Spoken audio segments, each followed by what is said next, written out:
नमस्कार दोस्तों, एक बार फिर आप लोगों का स्वागत करता हूं अपने यूट्यूब चैनल पर स्टडी विद डीके दिलीप। काफ़ी दिनों के बाद जो है, लगभग 3-4 दिनों के बाद वीडियो जो है पड़ रहा है। कुछ मानसिक चिंताएं थीं, क्योंकि इस समय ही ऐसा चल रहा है जो हर किसी जागरूक और अपने शुभचिंतकों, परिवार, समाज के प्रति सोचने वाले व्यक्ति के लिए बहुत ही कठिन समय है। इस महामारी के चलते बहुत सारी चीज़ें बाधित हो गई हैं, चाहे वह सामाजिकता को लेकर के हो या आर्थिक को लेकर के हो या पारिवारिक मेल मिलाप त्योहारों को लेकर के हो। इसी सब के झंझावात में इस ऑनलाइन चैनल को लगातार चलाने के लिए प्रयास किया जा रहा है और आप लोगों से आग्रह है कि ज़्यादा से ज़्यादा लोग इसे शेयर करें, लाइक करें, ताकि हमारा भी उत्साह, मनोबल बना रहे। हम लोग चर्चा करने वाले हैं प्रारंभिक शिक्षा के नवीन प्रयास में, जो डीएलएड के सेकंड पेपर में पढ़ाया जाता है, सेकंड सेमेस्टर के सेकंड पेपर में पढ़ाया जाता है। इसके अलावा बीएड में भी इसको रखा गया है, जिसमें समकालीन भारत में शिक्षा का इतिहास या समकालीन शिक्षा में इतिहास या समकालीन मुद्दे और चुनौतियां पेपर को देखते हैं हम लोग बीएड के पाठ्यक्रम में। तो इसी क्रम में हम लोगों को आज जो है प्राथमिक शिक्षा के सार्वभौमिकीकरण या सार्वजनिकरण को लेकर के या सर्वव्यापक नामांकन को लेकर के या 100% उपस्थिति को लेकर के जो भी कहें, ताकि विद्यालयों में बालकों की चाहे वह उपस्थिति हो, नामांकन हो, रिटेंशन हो या उनके सर्वांगीण विकास के लिए जितने भी कार्यक्रम चलाए गए, कहीं न कहीं प्राथमिक शिक्षा को सर्वव्यापक बनाने के लिए किया गया। और इसी प्राथमिक शिक्षा के उन्नयन के लिए सरकार द्वारा, भारत सरकार द्वारा, राज्य सरकार द्वारा तमाम ऐसी योजनाएं चलाई गईं जो निम्न प्राथमिक से लेकर के और उच्च प्राथमिक तक का उन्नयन करने के बारे में किया गया। तो हम देख रहे हैं कि आज हमको जो टॉपिक अध्ययन करना है वह है मध्याह्न भोजन योजना, जिसको हम एमडीएम या मिड डे मील के नाम से जानते हैं। यह योजना जो है 15 अगस्त 1995 को लाई गई थी। ऐसे तो अगर हम इसके इतिहास में जाएं तो हम देखते हैं कि 1925 ईस्वी से ही मद्रास में इस मिड डे मील या मध्याह्न भोजन के द्वारा बच्चों को आकर्षित किया जाता था, ताकि वह विद्यालयों में आएँ, अर्थात उनको विद्यालय में बुलाने के लिए, उनकी उपस्थिति दर्ज कराने के लिए इस योजना का प्रारंभ कर दिया गया था। और राज्यवार अगर हम पहली बार देखें तो तमिलनाडु राज्य से इसकी पहली बार शुरुआत हो जाती है। तो इस प्रकार हम देख रहे हैं कि भारत में सर्वप्रथम अगर राज्यों की दृष्टि से पूछा जाए तो तमिलनाडु पहला राज्य है जहां पर एमडीएम की शुरुआत हुई थी। और पूरे राष्ट्रीय स्तर पर, पूरे भारतीय स्तर पर अगर मध्याह्न भोजन योजना की बात करते हैं तो यहाँ पर 15 अगस्त 1995 से इसे प्रारंभ किया गया था। और इस योजना को लाने में, क्योंकि शिक्षा का जो समवर्ती सूची है, शिक्षा को रखा गया है समवर्ती सूची में, और इस नाते भारत सरकार के, केंद्र सरकार और राज्य सरकार दोनों का उत्तरदायित्व बनता है कि वह अपने संयुक्त प्रयासों से इस योजना को सफल बनाएं। प्रारंभ में जो है इस योजना को जो है कक्षा 1 से 5 तक ही रखा गया था। जो परिषदीय विद्यालय हैं, सरकारी विद्यालय हैं या राजकीय विद्यालय हैं प्राथमिक के, उनको जो है कक्षा 1 से 5 तक इस योजना के अंतर्गत शुरुआत किया गया था 12 राज्यों से। और इसका जो प्रथम चरण था वह था 2408 ब्लॉकों में शुरू किया गया था 12 राज्यों से। यहाँ आप देख रहे हैं कि 2408 ब्लॉकों में शुरू किया गया और 12 राज्यों से शुरू किया गया। तो हम देख रहे हैं कि सर्वप्रथम क्या हुआ। सर्वप्रथम मद्रास से मीडियम की शुरुआत हुई। राज्यवार जो है तमिलनाडु से शुरुआत हुआ। राष्ट्रीय स्तर पर 15 अगस्त 1995 से आरंभ किया गया। और समवर्ती सूची में शिक्षा का उल्लेख होने के नाते इसमें केंद्र सरकार और राज्य सरकार दोनों का उत्तरदायित्व बनता है कि वह अपने इस योजना को अपना जो है उत्तरदायित्व समझकर इसको पूरा करें।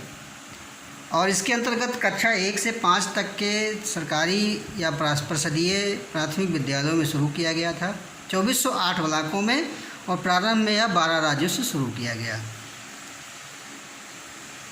अब इसके आगे हम देखते हैं कि सन 2004 में इस योजना को पूरे देश के सरकारी स्कूलों में लागू कर दिया गया। अभी तक तो केवल 12 राज्यों में शुरू किया गया था, लेकिन सन 2004 से अर्थात 9 साल बाद इस योजना को पूरे देश के सरकारी स्कूलों में लागू कर दिया गया था।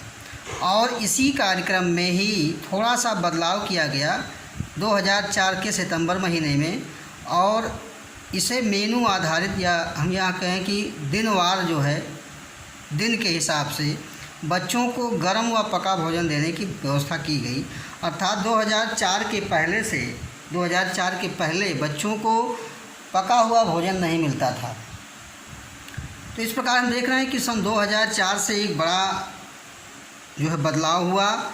मध्याह्न भोजन को पूरे भारत स्तर पर शुरू किया गया प्राथमिक स्कूलों में, और 2004 में ही उनको पका हुआ भोजन, गर्म भोजन कराने की बात की गई, ताकि उनमें पोषण की मात्रा बढ़े, बच्चे जो है अंदर से मजबूत हों, ताकि उनका शारीरिक और मानसिक विकास दोनों जो है भली भांति तरीके से हो पाए।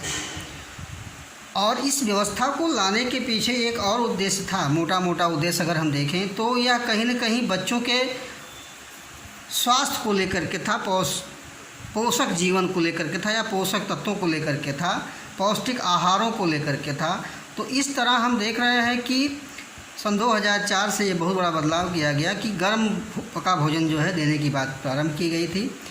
अब अगर हम इसके विस्तार की बात देखें तो वर्तमान समय में इस व्यवस्था का विस्तार जो है कक्षा 1 से 8 तक अर्थात प्राथमिक शिक्षा और उच्च प्राथमिक शिक्षा दोनों में इस व्यवस्था को जो है लागू कर दिया गया है। और उच्च प्राथमिक स्तर पर इस योजना की शुरुआत अगर हम देखें तो यह जो है 2007 से कर दिया गया था। अर्थात 2007 से उच्च प्राथमिक स्तर पर भी एमडीएम की शुरुआत कर दी गई थी, और 2013 में एमडीएम को राष्ट्रीय ग्रामीण स्वास्थ्य मिशन के साथ जोड़कर चलाया जा रहा है। अर्थात जो एमडीएम योजना है इसको और राष्ट्रीय ग्रामीण स्वास्थ्य मिशन, इनको दोनों को एक साथ लेकर के चला जा रहा है, ताकि बच्चों का या जो ग्रामीण बच्चे हैं, नगरीय बच्चे हैं, शहरी बच्चे हैं, इनका कहीं न कहीं जो है पौष्टिक आहारों की पूर्ति कराया जाए, ताकि उनका जो है शारीरिक मानसिक विकास हो पाए। अब इसमें हम थोड़ी चीज़ें और देखें तो इसमें ये देखने को मिल रहा है कि 200 दिनों के लिए इन्हें 450 कैलोरी ऊर्जा प्राथमिक स्तर पर और 8 से 12 ग्राम प्रोटीन देने की बात की गई प्राथमिक स्तर पर। तो 450 कैलोरी ऊर्जा की बात की गई प्रतिदिन और 8 से 12 ग्राम प्रोटीन देने की बात की गई प्राथमिक स्तर पर। और उच्च प्राथमिक स्तर पर अगर देखें तो 700 कैलोरी ऊर्जा और 20 ग्राम प्रोटीन देने की बात की गई। तो इस प्रकार हम देख रहे हैं कि प्राथमिक स्तर और उच्च प्राथमिक स्तर पर क्रमशः 200 दिनों के लिए 450 कैलोरी ऊर्जा और 8 से 12 ग्राम प्रोटीन प्राथमिक स्तर पर और उच्च प्राथमिक स्तर पर 700 कैलोरी ऊर्जा और 20 ग्राम प्रोटीन देने का प्रावधान किया गया। तो कहीं न कहीं इनको एक इस विधा में लाने का प्रयास किया गया ताकि उनके जीवन में पौष्टिक आहारों का या पौष्टिक भोजनों का जो है शामिल किया जाना उनके शारीरिक मानसिक विकास में बढ़ोतरी करेगा। तो भारत सरकार के द्वारा इस व्यवस्था को जो है केंद्र और राज्य के सहयोग से चलाया जा रहा है। ये एमडीएम का मोटा मोटा एक परिचय था जो हम लोगों ने देखा। अब इसके बाद हम लोग देखते हैं कि एमडीएम के क्या उद्देश्य थे, इसको हम देख लेते हैं। तो अगर हम पहले उद्देश्य को देखते हैं तो सबसे पहला उद्देश्य है कि प्राथमिक शिक्षा का सार्वजनिकरण को बढ़ावा देना, अर्थात जो प्राथमिक शिक्षा की बात लगातार चली आ रही है भारत देश में, उसको सार्वजनिक करना, हर किसी व्यक्ति को, हर जन जन के बच्चे को पहुंचाने की बात की जा रही है। और दूसरा है विद्यालयों में छात्रों के नामांकन में वृद्धि, अर्थात रजिस्ट्रेशन कराएं बच्चे, और उनको स्कूल आने के लिए प्रोत्साहित कराने की बात की गई। तो विद्यालय में छात्रों का नामांकन भी हो और नामांकन के साथ साथ उनको स्कूल आने के लिए भी प्रोत्साहित करने के लिए इस एमडीएम योजना को शुरू किया गया। इसके अलावा ड्रॉप आउट को रोकना, विद्यालयों में रोके रखने की आदत बनाना, अर्थात ड्रॉप आउट को रोकना, अर्थात जो बच्चे विद्यालयों में रजिस्ट्रेशन करा लेते हैं, नामांकन करा लेते हैं, लेकिन वह क्या करते हैं, बीच में पढ़ाई उनकी बाधित हो जाती है और छोड़ देते हैं। और इसके साथ साथ ड्रॉप आउट तब रुकेगा जब बच्चे विद्यालयों में रुकेंगे, उनका मन लगेगा। तो इस मन को लगाने के लिए या उनको किसी लालच बस या आकर्षण बस उनको रोके रखने की बात की गई इस एमडीएम के द्वारा। और इसके अलावा अगर अगला देखें, अध्ययन कर रहे केंद्रों में बच्चों को पौष्टिक भोजन उपलब्ध कराना। बार बार कहा जा रहा है इस योजना में कि पौष्टिक भोजन की बात की जा रही है ताकि उनका शारीरिक मानसिक विकास भली भांति हो पाए। अगला है बच्चों में भाईचारे की भावना विकसित करना ताकि जाति वर्ग धर्म आदि के अंतर को दूर किया जा सके, अर्थात जो भांति भांति के लोगों में विचारधारा है कि इसके साथ नहीं बैठना, उसके साथ नहीं बैठना है, इसके साथ नहीं खाना है, तो इस जातिगत भेद, वर्ग भेद, धर्म भेद आदि की जो भावना है, इससे ऊपर उठ करके इस कार्यक्रम को क्रियान्वित किया गया ताकि हर बच्चों में सामरिकता बने, सांप्रदायिकता की भावना ना पैदा हो बचपन से ही, और उनमें कहीं न कहीं भाईचारे वसुधैव कुटुंबकम की भावना उत्पन्न किया जा सके। और इसके अलावा बच्चों को पोषण संबंधी दशा में वृद्धि करने व सीखने को बढ़ावा देना। फिर यहाँ पर एक बात दोहराई गई कि बच्चों का जो पोषण हो उसमें वृद्धि किया जाए ताकि उनके सीखने में भी बढ़ोतरी हो पाए। जब बच्चे का शारीरिक मानसिक विकास भली भांति होगा तभी उसके सभी दशाओं में वृद्धि होगी, सभी गुणों का सर्वांगीण विकास होगा, चाहे वह शारीरिक विकास हो, चाहे मानसिक विकास हो, चाहे वह सांस्कृतिक विकास हो, तो कहीं न कहीं संवेगात्मक विकास हो। इन सारे उद्देश्यों की पूर्ति करने के पीछे एक ही लक्ष्य था कि प्राथमिक शिक्षा का सार्वभौमिकरण करना, हर बच्चे को लाभ दिलाना और विद्यालय में उनको रोके रखना, उन्हें पौष्टिक भोजन दिलाना, इन सारी बातों को लेकर के इस योजना को किया गया। अगर हम लाभार्थी की बात करें कि इसमें कौन कौन से लोग लाभार्थी होते हैं, तो लाभार्थियों में हम देख रहे हैं कि सरकारी स्कूलों के प्राथमिक व उच्च प्राथमिक कक्षा के छात्र, सरकारी में चाहे परिषदीय विद्यालय हों, चाहे राजकीय हों, चाहे प्राथमिक हों, चाहे उच्च हों, सबको जो है इसमें लाभार्थी के रूप में इनको लाभ दिया जा रहा है। दूसरा है शिक्षा गारंटी योजना से जुड़े स्कूलों के साथ या औपचारिक अनौपचारिक शिक्षा केंद्र की बात करते हैं, अर्थात जो शिक्षा गारंटी योजना चलाई गई इसमें अनौपचारिक शिक्षा के द्वारा शिक्षा प्रदान की जाती है शिक्षा गारंटी योजना के तहत, और इसके स्कूलों को भी जो है लाभ देने की बात किया गया इस एमडीएम को। तीसरा हम देख रहे हैं कि मदरसों व श्रम मंत्रालय द्वारा संचालित राष्ट्रीय बाल श्रम के परियोजना स्कूल में पढ़ने वाले छात्रों के लिए, अर्थात जो मदरसों में बच्चे पढ़ रहे हैं, श्रम मंत्रालय द्वारा जो संचालित राष्ट्रीय बाल श्रम परियोजना है उनमें पढ़ने वाले स्कूलों के छात्रों के लिए भी इस योजना को शुरू किया गया। तो हम देख रहे हैं कि एक तो सरकारी स्कूलों के प्राथमिक व उच्च प्राथमिक कक्षा के छात्र, अर्थात यहाँ पर औपचारिक जो शिक्षा ग्रहण कर रहे हैं उनके लिए किया जा रहा है, और जो दूसरा है वह अनौपचारिक शिक्षा के लिए किया जा रहा है, और तीसरा जो है किसी न किसी जो है तरीके से सबको जो है इस व्यवस्था के अंदर लाने का प्रयास किया गया है। अगर हम खाद्यान्न की व्यवस्था की बात करें तो खाद्यान्न की व्यवस्था में हम देख रहे हैं कि भोजन बनाने के लिए आवश्यक खाद्यान्न जिनमें से गेहूं, चावल, दाल, वसा, इसका निःशुल्क वितरण करता है कौन? भारतीय खाद्य निगम। ये करता है गेहूं, चावल, दाल, वसा। और इस क्रियान्वयन को करने या इस योजना को चलाने के लिए भोजन निर्माण कार्य को जो दिया गया है वह ग्राम पंचायत को दिया गया है और वार्ड समितियों को दिया गया है या गैर सरकारी संस्थाओं को देखरेख में किया जा रहा है।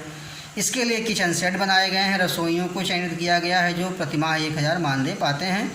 तो इस प्रकार हम देख रहे हैं कि गेहूं, चावल, दाल, वसा इत्यादि की व्यवस्था जो है भारतीय खाद्य निगम द्वारा निःशुल्क होता है। इसके क्रियान्वयन के लिए ग्राम पंचायत गाँवों में, वार्ड समितियों, नगरों में और गैर सरकारी संस्थाओं की देखरेख में किया जा रहा है। और इस कार्यक्रम को देखने के लिए हर विद्यालयों में किचन सेट बनवाए गए हैं। उस किचन सेट में लोगों की नियुक्ति हुई है, रसोइयों की नियुक्ति हुई है, उनके सहायकों की नियुक्ति हुई है और इन रसोइयों को चयनित किया गया है जो प्रतिमाह 1000 मानदेय पा रहे हैं इस समय। इसके अलावा अगर हम इस स्कीम के अंतर्गत यह देखें कि केवल गेहूं, चावल, दाल, सब्जियों की बात ही नहीं हो रही है, और भी व्यवस्थाओं को भी देखा जा रहा है कि जो बच्चों को मिल रहे हैं।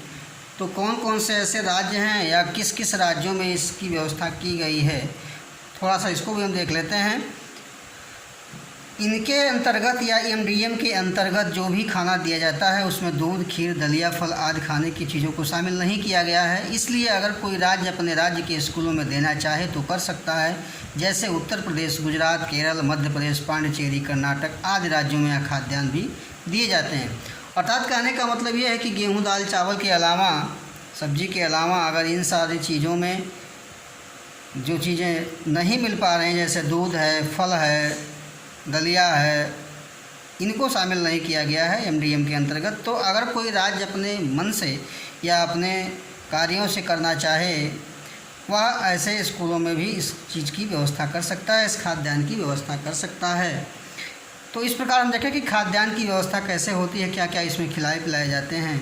और इसके लिए ये जो है एक वो बनाया गया है टाइम टेबल भी, दिनों के हिसाब से किस दिन किस बच्चों को क्या मिलेगा, बच्चों को क्या क्या खिलाया जाएगा। तो इसकी भी चर्चा हम कर लेते हैं कि क्या इसका मीनू है समय सारणी के द्वारा। तो हम देख रहे हैं कि जो मिड डे मील योजना की साप्ताहिक आहार तालिका है, जिसको हम मेनू के नाम से जान रहे हैं, सोमवार, मंगलवार, बुधवार, बृहस्पतिवार, शुक्रवार और शनिवार। तो सोमवार के दिन रोटी, सब्जी, दाल, बड़ी अथवा सोयाबीन, दलिया मिल रहा है। मंगलवार चावल, सब्जी युक्त दाल अथवा चावल सांभर मिल रहा है। बुधवार कढ़ी चावल अथवा खीर मिल रहा है। बृहस्पतिवार को रोटी, सब्जी युक्त दाल या दलिया मिल रही है। शुक्रवार को तहरी मिलती है और शनिवार को सब्जी के साथ चावल, सोयाबीन अथवा खीर मिलता है। तो इस प्रकार हम देख रहे हैं कि सोमवार, मंगलवार, बुधवार, बृहस्पति और शुक्र, शनि को मिला करके कहीं न कहीं पौष्टिक आहारों को शामिल किया गया है। अब हम देखते हैं कि इस योजना का पर्यवेक्षण कौन करता है, कैसे यह जो है संचालित हो रहा है। मध्याह्न भोजन योजना का पर्यवेक्षण, यह जो है 4 स्तरीय एक गठित समिति है, इसके आधार पर किया जा रहा है एचआरडी मिनिस्टर द्वारा, अर्थात मानव संसाधन विकास मंत्रालय के द्वारा। यह 4 स्तरीय गठित समितियों के द्वारा करता है, जो राष्ट्रीय स्तर पर, राज्य स्तर पर, जिले स्तर पर और स्थानीय स्तर पर कार्य कर रहा है। तो राष्ट्रीय स्तर पर क्या करते हैं? राष्ट्रीय स्तर की एक स्टीयरिंग निगरानी समिति है ये, जिसको हम NSMC के नाम से जानते हैं, और कार्यक्रम स्वीकृति बोर्ड है जिसको हम PAB के नाम से जानते हैं, प्रोग्राम बोर्ड करके है ये, प्रोग्राम एडॉप्ट बोर्ड। और हर 4 महीने पर इसकी समीक्षा करता है, जो सीधे HRD को बताता है। अर्थात जो NSMC है और PAB है, स्टीयरिंग निगरानी समिति और कार्यक्रम स्वीकृति बोर्ड, इन दोनों के संयुक्त प्रयास से 4 महीने पर इसकी समीक्षा की जाती है राष्ट्रीय स्तर पर, और यह सीधे मानव संसाधन विकास मंत्रालय को इसका जो है उल्लेख देता है कि क्या क्या कार्यक्रम हो रहे हैं राष्ट्रीय स्तर पर। इसके अलावा राज्य स्तर पर अगर देखें तो यह जो है प्रतिमाह समीक्षा करता है राज्य, और इसका जो अध्यक्ष होता है समिति का वह होता है मुख्य सचिव, अर्थात जो अपने उत्तर प्रदेश का मुख्य सचिव है वह इस एमडीएम का प्रतिमाह समीक्षा करता है और यही अध्यक्ष होता है। जिले पे अगर देखें तो लोकसभा का वरिष्ठ सदस्य होता है। लोकसभा का जो वरिष्ठ सदस्य होगा उसको इस समिति का जो है निगरानी बनाया जाता है, यही पर्यवेक्षण करता है कि कहाँ पर क्या योजनाएं चल रही हैं। और अगर स्थानीय स्तर पर देखें तो गांव शिक्षा समितियां हैं, अभिभावक शिक्षक संघ है, स्कूल प्रबंधन समितियां हैं, उनके सदस्य हैं, ग्राम पंचायत के लोग हैं जो नियमित रूप से इस कार्य को देख रहे हैं। तो इस प्रकार राष्ट्रीय स्तर पर, राज्य स्तर पर, जिले स्तर पर और स्थानीय स्तर पर इन सारे लोगों के द्वारा इस योजना का पर्यवेक्षण हो रहा है कि कहाँ तक यह योजना सफल क्रियान्वित की जा रही है। और इसके अलावा अगर हम देखें इन चारों के पर्यवेक्षण के अलावा एक संयुक्त समीक्षा मिशन JRM के द्वारा भी इसका पर्यवेक्षण समीक्षा होता है, इसकी देखभाल होती है। और यह केंद्र द्वारा गठित है JRM, और JRM के सदस्य शैक्षणिक व पोषण विशेषज्ञ होते हैं जो समय समय पर क्षेत्रीय स्कूलों में जाकर इस योजना की समीक्षा करते हैं और बाद में अपनी रिपोर्ट संबंधित राज्य के साथ साझा करते हैं। तो ये जो JRM है ये कहीं न कहीं शैक्षणिक व पोषण के विशेषज्ञ होते हैं जो समय समय पर क्षेत्र के स्कूलों में जो जाते हैं और इस योजना की समीक्षा करते हैं और बाद में अपने राज्य के साथ इसको जो है जो इनका रिपोर्ट होता है, जो इनका जो है बातें होती हैं, बताते हैं कि कहाँ पर कौन सी योजना कितनी जो है कैसे चल रही है, इस योजना का संचालन कैसे लोग कर रहे हैं, इन सब के बारे में यह JRM या संयुक्त समीक्षा मिशन के द्वारा पर्यवेक्षण की जाती है। इसके अलावा अगर हम वित्तीय प्रबंधन की बात करें, कौन लोग इस पर वित्त खर्च करते हैं, तो केंद्र सरकार भोजन के लिए अनाज, ईंधन व मसाले के लिए धन देती है, जबकि संघीय व राज्य सरकारी खर्चे से परिवहन व श्रम की लागत का खर्चा उठाया जाता है। तो कुल मिलाकर हम देख रहे हैं कि केंद्र और राज्य दोनों सरकारों का मिला जुला रूप है। केंद्र और राज्य, केंद्र प्लस राज्य मिलकर इस कार्य को कर रहे हैं, जिनमें से भोजन, ईंधन, मसाले, अनाज केंद्र सरकार देती है और जो परिवहन श्रम का लागत चलता है, जो आने जाने ले जाने या उस पर बनवाने जो श्रम लगता है उसको जो है मिला करके इसका जो है वित्तीय प्रबंधन राज्य करता है। तो केंद्र और राज्यों का मिला जुला एक ये प्रबंधन है। अब इसके बाद हम देख लेते हैं कि इसकी कमियां क्या क्या हैं देखने को आ रही हैं जो सफल रूप से क्रियान्वयन करने में व्यवधान बन रहा है। तो हम देख रहे हैं कि भोजन, मध्याह्न भोजन योजना की जो कमियां हैं मोटी मोटा रूप में अगर देखें तो सबसे पहले हमको मिल रहा है कि भोजन की खराब गुणवत्ता, भोजन की अपर्याप्त मात्रा, भ्रष्टाचार की समस्या, ये मुख्य जो है कमियां देखने को मिल रही हैं। तो भोजन की खराब गुणवत्ता का तात्पर्य यह है कि बच्चों को सही ढंग से भोजन नहीं दिया जा रहा है, उसमें कहीं न कहीं कमियां हैं, चाहे चावल में कमियां हो, चाहे दाल में कमियां हो या सब्जियों में कमियां गिरी किया जा रहा हो, कहीं न कहीं उसके गुणवत्ता और शुद्ध भोजन उन्हें नहीं दिया जा रहा है। और भोजन की अपर्याप्त मात्रा भी देखने को मिल रही है। किसी बच्चे को किसी दिन नहीं मिलता है, किसी दिन कम बन जाता है, किसी दिन कोई बच्चा भोजन ही नहीं पाता है। तो इस तरह से भोजन की अपर्याप्त मात्रा बीच बिचौलिए जो है मिलके इसको जो है अपना खाते पीते हैं और इसी के चलते ही, गुणवत्ता के चलते ही, अपर्याप्त मात्रा के चलते ही भ्रष्टाचार को बढ़ावा दिया जा रहा है, जो सबसे बड़ा मुद्दा है ये भ्रष्टाचार। इस भ्रष्टाचार के नाते मध्याह्न भोजन योजना को सफल रूप से क्रियान्वयन नहीं किया जा पा रहा है। कहीं न कहीं से उसमें ग्राम प्रधान, शिक्षक जो अपने उत्तरदायित्वों से या अपने कर्तव्यों से विमुख होकर के बच्चों के पौष्टिक आहारों में कमी ला करके उसके सर्वांगीण विकास में बाधक बन रहे हैं और यह एक भ्रष्टाचार के रूप में समाज में देखा जाता है। कहीं पर इसके विवाद भी उठते हैं कि ग्राम प्रधान ने इतना खा लिया, कहीं पे कोई इस तरह उठाता है, कोई टीचर कहता है ये उठा ले जा रहे हैं। तो इस तरह से हम इसमें भ्रष्टाचार की, क्योंकि हर व्यक्ति में कहीं न कहीं जो अपने कर्तव्यों का निर्वहन नहीं कर रहा है ईमानदारी पूर्वक, वो कहीं न कहीं भ्रष्टाचार में लिप्त है। तो इस प्रकार अगर हम इसके लाभ को देखें कि तो इसकी कमियां रहीं, अगर हम इसके लाभ को देखें तो इसमें हम देख रहे हैं कि बालकों में कुपोषण की समस्या से मुक्ति मिली है। अर्थात जो बच्चे किसी तरीके से भोजन अपने घर पे पाते हैं या किसी दिन ही उनको जो है अच्छे खाने को मिलते हैं, वह इनके कुपोषण में बढ़ोतरी में कमी नहीं करता है। तो इस प्रकार हम देख रहे हैं कि बालकों में कुपोषण की समस्या से मुक्ति मिल रही है। बालकों या छात्रों के नामांकन में वृद्धि हो रही है, खासकर बालिकाओं की। तो बालिकाओं के, क्योंकि उनके घरों में बालिकाओं को स्कूल ना जाने देने में उनके अभिभावकों की भी जो है जिम्मेदारी है कि वह अपने घर पे उनको ना तो अच्छी शिक्षा दे पा रहे हैं, ना अच्छा भोजन दे पा रहे हैं। तो धीरे धीरे बालिकाओं को इस योजना के द्वारा जो है इस क्षेत्र में लाया गया, इसमें लाया गया, जोड़ा गया इनको, और विद्यालय की उपस्थिति में सुधार भी हुआ इसके द्वारा। तो हम देख रहे हैं कि उपस्थिति में भी सुधार हो रहा है, सामाजिक समरसता बन रही है, क्योंकि साथ में बैठ कर के बच्चे खा रहे हैं, चाहे वह जिस वर्ग का हो, चाहे जिस जाति का हो, धर्म का हो। और शाला त्यागी बच्चों की संख्या में भी कमी देखी गई है। जो बच्चे स्कूल छोड़ चुके हैं, जो पढ़ाई छोड़ चुके हैं, उनको दोबारा इस विद्यालय में लाने के जो है प्रयास सफल रहे और उनके संख्या में भी बढ़ोतरी दिख रही है। अर्थात जो बच्चे स्कूल में आ रहे हैं वो छोड़ कम रहे हैं, अर्थात शाला त्यागी में भी कमी आई है। तो इस प्रकार हम एमडीएम को क्रमवार रूप में देखा कि मध्याह्न भोजन योजना एक ऐसी योजना है जो बच्चों में पोषण को लेकर के, उनके नामांकन को लेकर के, उनकी उपस्थिति को लेकर के, जाति वर्ग भेद, सामाजिक समरसता को लेकर के इत्यादि भावनाओं को देखते हुए इस योजना को सफल रूप से क्रियान्वयन किया जा रहा है और धीरे धीरे इसका व्यापक रूप बढ़ता ही जा रहा है, ताकि प्राथमिक शिक्षा के सार्वभौमिकरण के लिए एक मजबूत सशक्त भारत बनाने के प्रयास में किया जा रहा है। और इसके बाद हम लोग जो है इस कक्षा को यहीं पर विराम देते हैं।